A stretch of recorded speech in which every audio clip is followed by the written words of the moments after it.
Hračku její holčička, je to jedna z cest, jak ke mně získat pozitivní vztah už v dětství. Tak, to by bylo všechno. A teďko, dámy a pánové, se podíváme na takový mediální hit posledních dnů. Pokud jste to neviděli, byla by škoda, abyste o to přišli. To je losování výběrové soutěže na zakázku přes 1 miliardu korun v Karlových Varech. A já bych to nazval Česká losovačka. Všimněte si, prosím vás, toho, jak to losování může být náročná práce. Člověk by si řekl, losování je legrace. Tak prosím. To je čísel, kolega ukázal vlastně, že losovací nádoba je prázdná. Postupně dva čísla. Číslo 3 je konstrukt AS. Kartičky jsou přehýbány, každá může být přehnuta jinak, notářka to nezkoumá. Synerbau, metro, stav Liberec.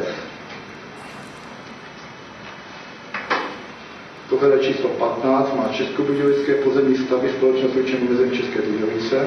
Jo, on to vždycky zmačká tak různě a dává to do číslo toho. 16, má Energie, stavební a báňská AS Praha 5 motor.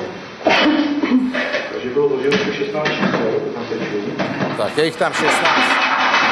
Tohle je klíčový. Takže pokládám kolegu pana Krista. Tím je to regulérní.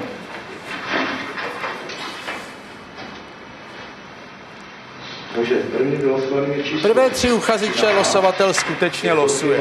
VSB se sídlem České Budějovice. Jedna firma. Další vylosovaný číslo. Druhá firma. 16. Energie, stavební a báňská se sídlem Praha 5 motor.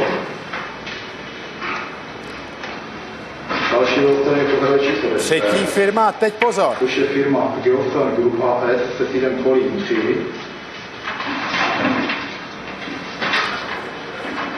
Čtvrtého a 5. uchazeče Syner, firmu Syner, losovatel usilovně hledá. A tenhle jak hezky drží tu ručku, notářka se směje, jo. A ten drží. To je hledat, to je losování. To je losovačka. Pozor. Takže tady je číslo 2. A je to firma Průstav.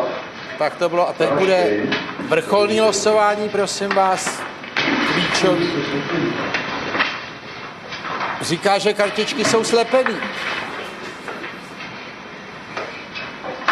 To je losování. Jde o něco přes 1 miliardu jenom. Ten už jakoby... Tak. 14.